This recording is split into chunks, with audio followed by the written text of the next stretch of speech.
so annoying. Why does everything have to be so boring?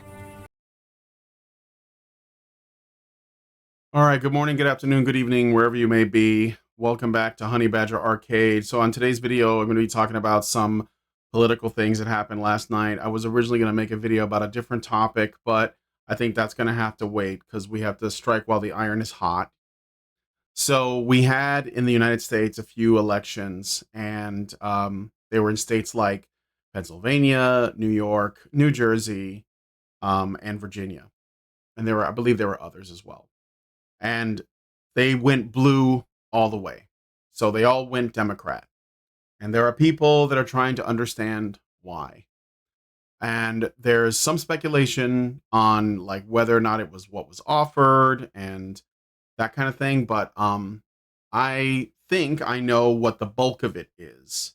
And I'm going to talk about it today. So it's not completely this thing, but I think this is a blind spot that is so big that I don't understand why anyone will address it or at least like be more assertive on it.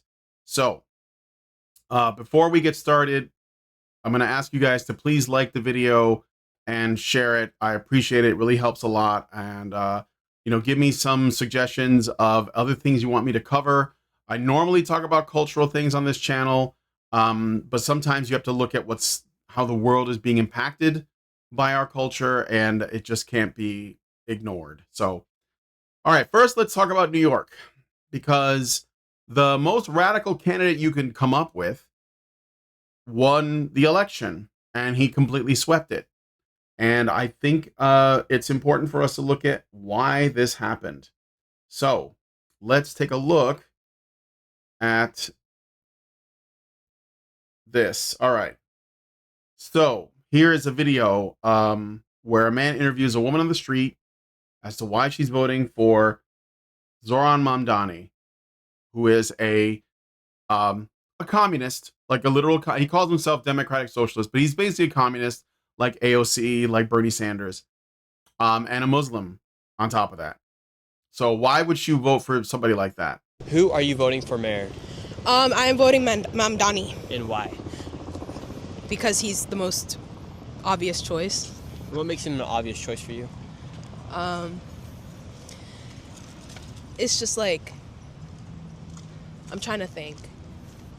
This reminds me of a certain comedy sketch where the comedian was like, we could either vote in one guy and he's gonna give everybody free houses, free rent, and he's gonna give everybody a Lamborghini, or we could vote in somebody who's gonna burn down the city. That's why I'm voting Mamdani, because I'm voting for the guy who give me the Lamborghini. Yeah, so you think Mamdani's like just gonna give you guys everything? Not everything. I'm saying it's the most obvious choice. What do you think is gonna happen with government-run grocery stores and free buses? Do you think that sounds like a good idea? That does sound like a good idea. And freezing the rent? That does sound like a good idea. What if they have to freeze the rent to the point where eventually then the landlord's not able to come in and fix the washer and make a profit on his own lease? That's their problem. So she wants a Lamborghini, guys. So she's voting for the communist because he promised her a Lamborghini. These people have the right to vote. And well, let's just watch another one. Let's watch another one. Let me give him to you. That he's your guy. I really believe in his vision. I think that he really cares for the people and just wants to make a sustainable future. We seemingly have a limitless budget.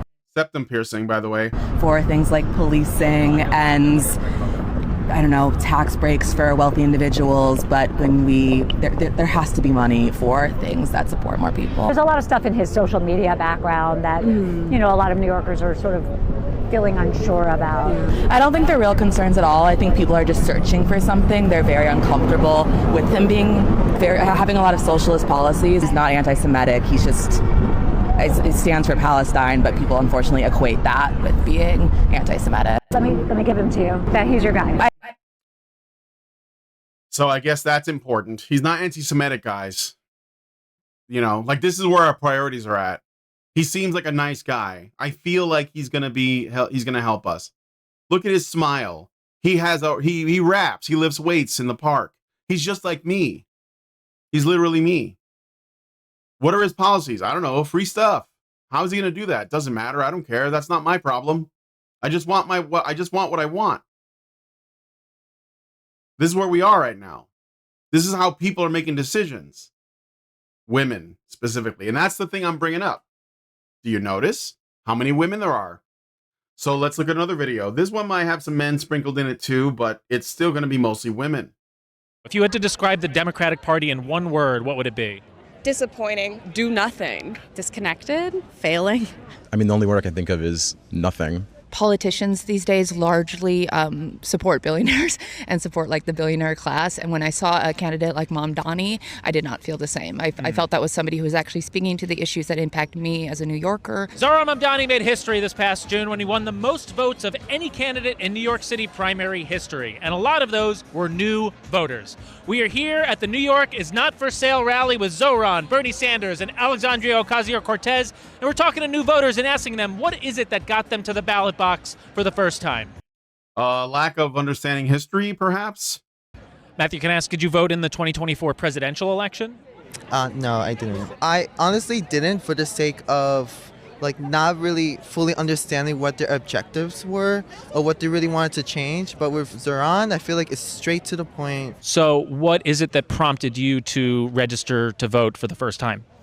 Zohran, honestly, I think his message really hit close to home. As a Bronx native, I see all my neighbors struggling every single day. I am a rent stabilized tenant in New York City, and every year as my rent stabilization goes up 5 to 7%, I just live with anxiety, knowing that one day, very soon, I may not be able to afford my rents. There was a couple of TikTok videos on my For You page. He was talking about affordability, free buses. I don't like buses because they're so slow. But when he was talking about making them free and fast, I'm like, okay, that's interesting. Talking about grocery prices going down, opening more mom and pop owned grocery stores. I was like, all right, this guy, he's onto something. What do you think the Democrats could learn from a Zohran campaign? I think just listening to their constituents and listening to the pain points that people are experiencing instead of trying to please the billionaire class. They just don't offer anything.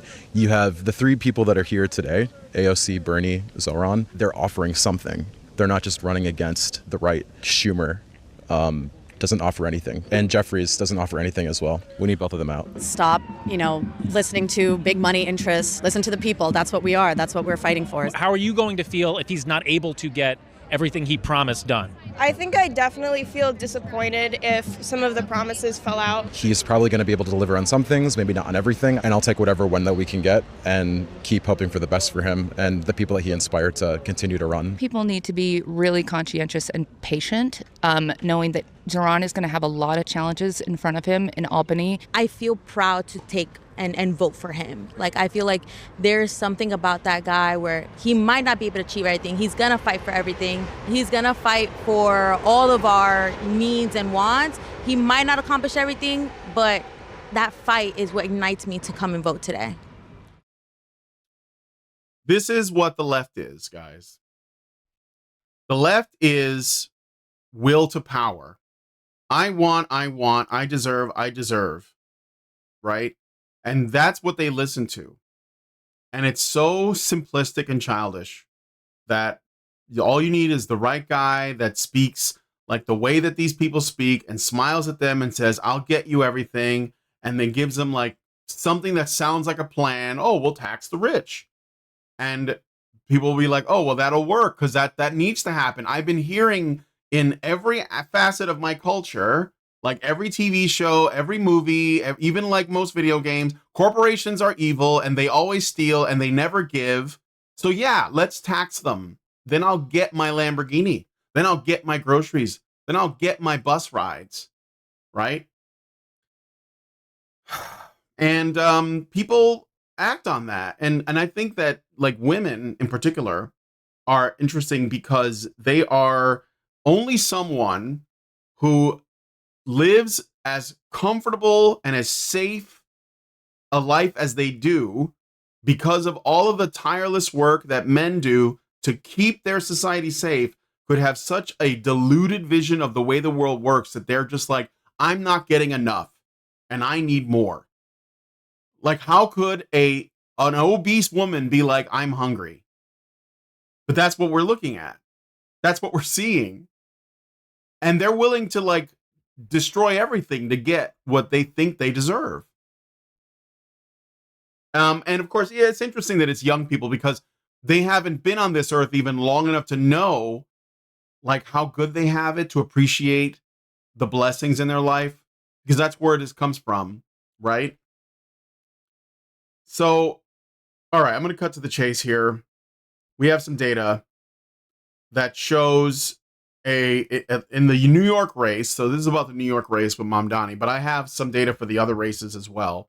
And this is like, I'm looking at this and I want to share this because this is think of it as cautionary, okay? Because if you're not American, you're definitely experiencing this too.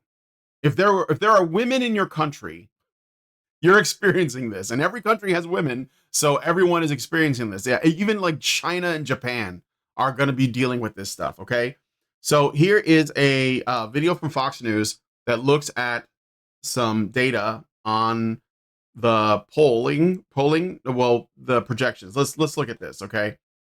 Okay, this year Fox News is debuting a new way to understand tonight's election results. The Fox News voter poll. It's the data that covers really thousands of voters who cast ballots early on election day by mail and in person. Sandra Smith has been crunching those numbers. Hey, Sandra. And so so this is a new thing they're doing. So this is good because it means somebody even at Fox News is like, we should be looking at this another way.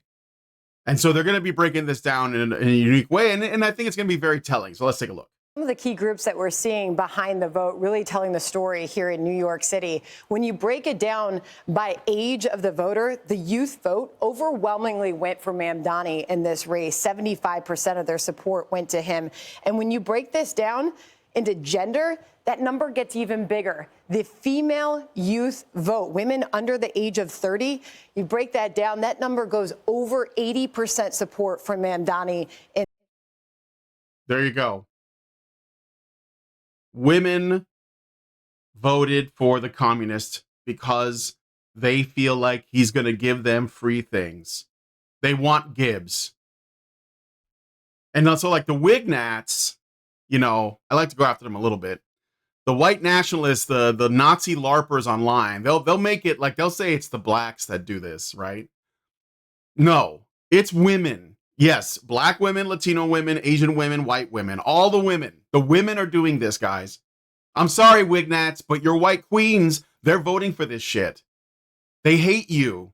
They do this they're doing this to rebel against them, the men in their world. Like they hate their own men. You have to fix that. You have to. You have no hope. If you don't address the women question, which is the question that we should all be asking, this is only going to get worse. In this race. Other key findings that we're finding in the New York City mayoral race, what qualities were voters looking for in their candidate? This was a change election. 27% said they wanted to bring change to the city. And look at that. They supported Mamdani. Let's look at this. Okay, bring change. A completely emotional appeal. That doesn't mean anything. Obama ran on that. Hope and change, remember? It worked. And they're doing it again. Oh, this guy's they just elected a Muslim in New York City.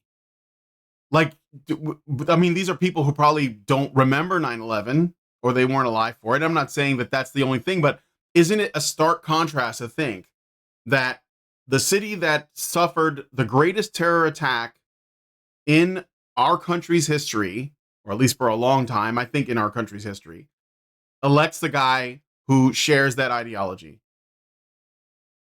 And it was women that did it. And it was women going on this emotional thing, because if you look at the other things, honest and trustworthy, that seems important. Strong leader, they don't like that. Strong leader, that sounds a little bit too masculine, so that's got the lowest rating right there. Right experience, Mamdani's not tested. They didn't think that was important. This is all based in a feminine framework, a feminine way of looking at the world. So even the men who voted for Mamdani were doing so in a feminine frame. 72% of their vote went to him. Couple other things I want to highlight here. Do you identify as a democratic socialist? Look at this number. This is 1 out of every 4 New Yorkers who cast their ballot identified as a Democrat socialist. Okay, now, unfortunately, they don't have that broken down by gender, but I bet you, and I'm willing to say this, and I'll eat crow if I'm wrong, that that's still mostly women as well. Because only a woman, only a woman would think socialism could work. Only a woman would have that mindset. There are definitely a lot of men who are into horsecock and stuff that would also believe this, but only a woman would really believe this. Of course, you click on this and you'll see their support went to Mamdani in this race, 81% of their support there. Couple other things I want to highlight here, Mamdani versus Cuomo. All right, that doesn't matter. Cuomo would still have lost. And maybe, you know, part of the problem was that Cuomo mishandled COVID as well and got like people killed and stuff. And I get that. But like Sliwa, who was probably a decent candidate, had no chance because he's Republican. And here's the thing too, is that, you know, with this, I'm not like as like doom and gloom as a lot of people online are saying. This already happened in Chicago. You know, we had Beetlejuice. She was a disaster and they kicked her out. And then it was time to elect a new person. And of course, because of the urban monoculture, because of the way people think in these big cities. And I do think that it is a problem of the cities themselves, the way that they are. When the new mayor was up for election, there were three choices. You had like, you know, you had Brandon Johnson, who was black, and he was a Democrat. And he was like, you know, defund the police type of guy. And he was the most extreme candidate. Then you had like a Latino guy, and I don't even know what he stood for, but I knew he was a Latino guy. And he was also a Democrat. And then you had a white guy who was also a Democrat. So you had there were no Republicans running in Chicago, okay? And it was three Democrats running. And the white guy seemed like the best choice because he was the only one that said he was going to be tough on crime, even as a Democrat. And they elected Brandon Johnson. And why did that happen? Well, it's simple. Because everyone in Chicago who voted, they just voted along identity lines. And Chicago is interesting because it is 1/3 black, 1/3 white, 1/3 Latino, approximately, and then like everything else. It's like a tiny percentage of Indians and Asians and whatever. Right? Middle Eastern people. So most of it was most of it's thirds. And so what happened was the black guys all voted for the black guy. The black people voted for the black guy because he's black. No, don't care about his policies. Don't care about what he stands for. Didn't matter. Black guy, I'm voting for him because he's black. And the Latino guys voted for the Latino guy because he's Latino. They didn't care about any of it. They were just like, Latino guy, I'm going to vote for him. Didn't know what his policies were. Don't care. This is how stupid people are, by the way. And the white people voted for the black guy because they can't vote for the white guy because that would be racist. So they're voting for the black guy because they hate themselves. So that is literally how Brandon Johnson got into office, because people are stupid and they're cowards and they don't look at what someone stands for. They just look at their skin color and they vote like that. Okay. And I think the same thing happened with Mamdani in a way, because he got the Muslims to turn out in like high numbers. We don't know how many of them are even citizens. And I say this because you don't have to be like, in some cities, they're not really good about checking to see if you should be allowed to vote. They just let you vote.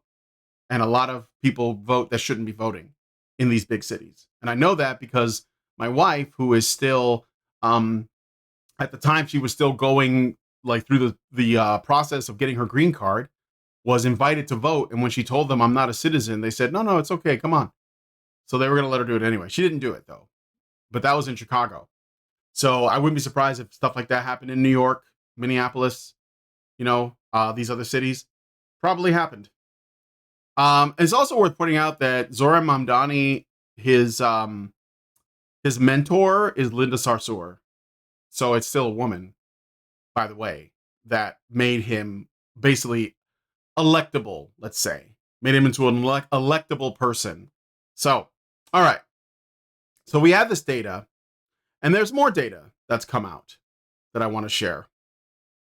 So Rachel Janfasa, hope I'm not butchering your name, I'm sorry, says young women are the story of tonight. This was late last night. 81% for Mamdani in New York City, 80% for Cheryl in New Jersey, 78% for Spanberger in Virginia, per NBC exit polls. So women just voted left, hard left, completely. probably don't know what they stand for. Doesn't matter.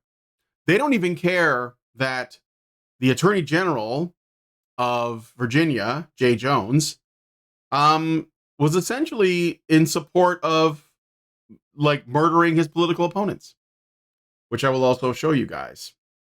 I don't know if you guys know that, but he made a comment that let me just show it to you. He made a comment that the people who were, I think it was like Charlie Kirk's assassins, deserved it, and that other Democrat or other Republicans have it coming as well.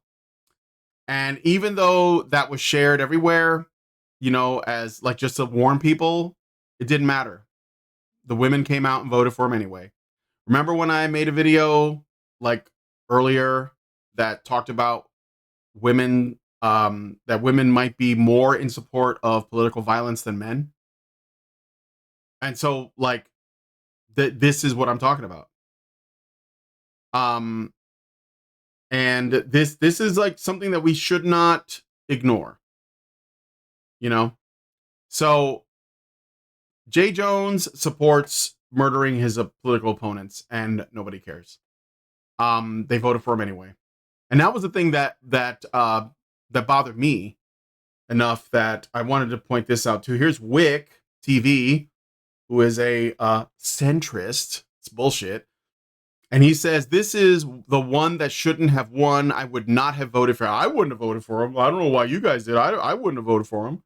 But that said, though, now that he's in, the fact that even with his statements, he still beat the Republican candidate, I think is a good indicator of what people think of MAGA. So, like, basically, you know, people are so mad at Trump that they vote for a guy who advocated murder.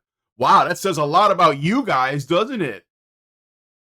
No, it says a lot about the people who voted, that they're okay with murdering their opponents, because the left doesn't care about policy, just like women don't. They care about power.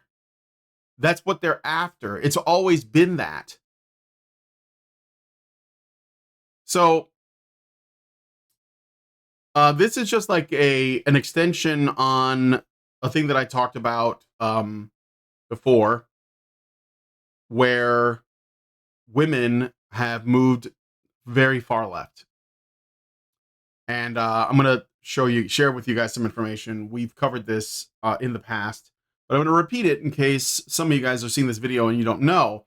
So based on recent polling data from Gallup, analyzed in sources like Axios and the Financial Times, there's a clear trend among Gen Z, which are basically their, 18 to 29 or so.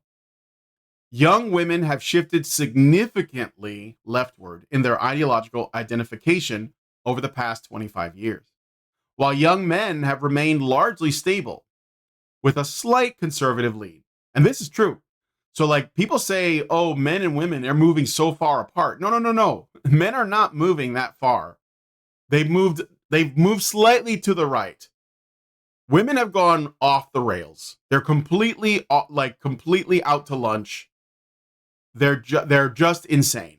Like, I don't know if it's the SSRIs. I don't know if it's the college education. I don't know if it's like, the latest episode of The Acolyte and the lesbian space witches. I don't know. It's the zeitgeist of Lilith in the air. I have no idea. The moon phases, but they have completely lost the plot. They're far, far left. And men, they've only moved slightly right. And this has created a wide gap in ideology. So what we're looking at now are some of the that which has been, essentially the consequences of that. And I'm not sure like what to do. I am glad that people are starting to talk about this. For example, I have here a tweet from Lauren Chen, who said 81% of young women voted for a literal communist, but the right has spent the past few weeks attacking young men as the problem. Yes. Why have they done that? Because you can do that. You can attack young men. They're not going to call you sexist. They're not going to try and cancel you. In fact, they're probably just going to take it. And you know, or they're just going to walk away, which I think is happening. And you guys, you don't have a solution to this problem because the damage is very old. The damage is embedded in our culture, and we have to essentially dig it out like from the roots. And we have to help men.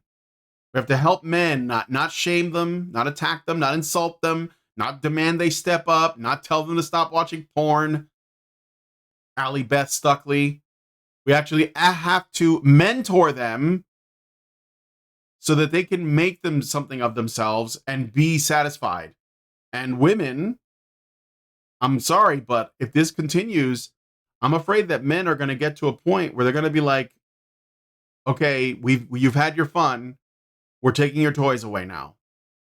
So this is going to be difficult, but I'm not really black-pilled on it. I mean, like I said, I saw this happen in Chicago already.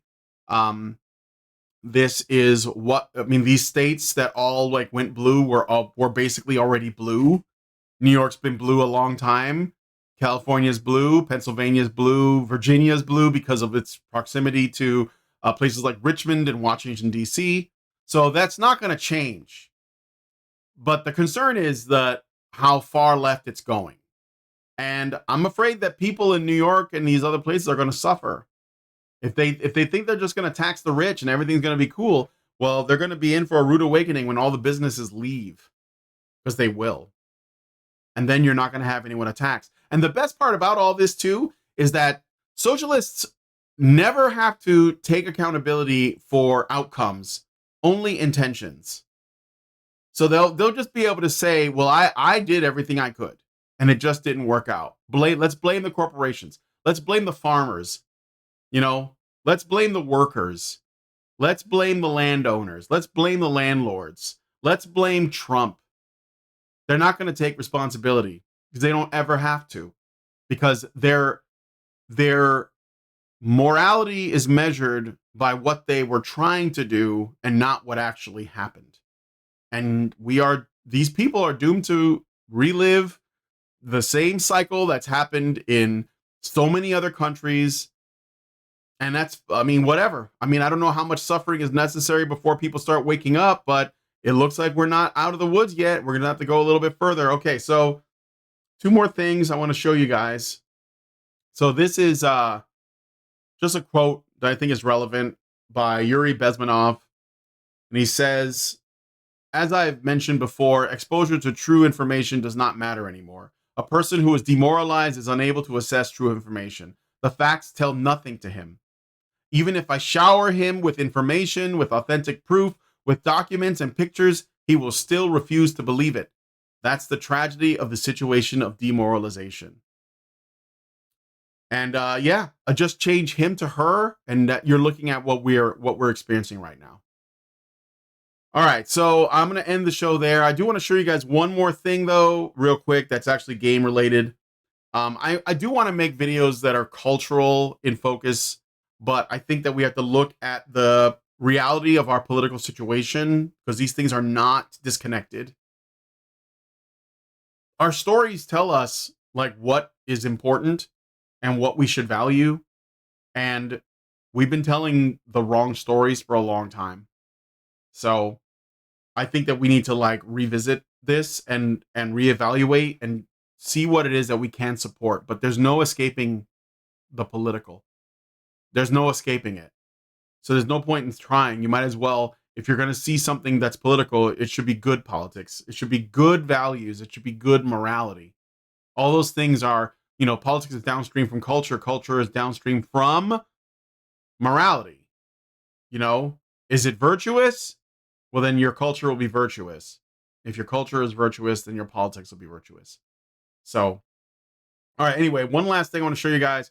The guys over at Sverun Games has updated the demo for Crowned in Steel, and they've made a lot of changes. I played around a little bit with it, and it plays better. It's a pretty cool game.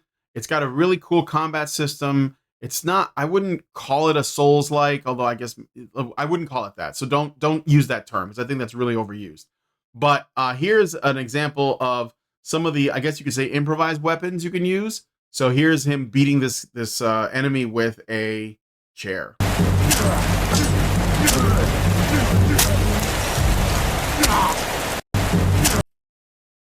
Chair warfare supreme. It's a very masculine game, testosterone fueled. I support that, so I hope you guys will check out the demo for that. Again, it's on Steam. Crowned in Steel. All right. So anyway, thanks guys for coming on the show today. Hopefully this has been a little bit of a longer one than I intended, about a half hour. So hopefully you'll stay through the whole thing. But let me know what you guys think about this in the comment section. Please like, share, subscribe, all that good stuff. And I'll see you guys in the next video. Long live Vivian. This is so annoying. Why does everything have to be so boring?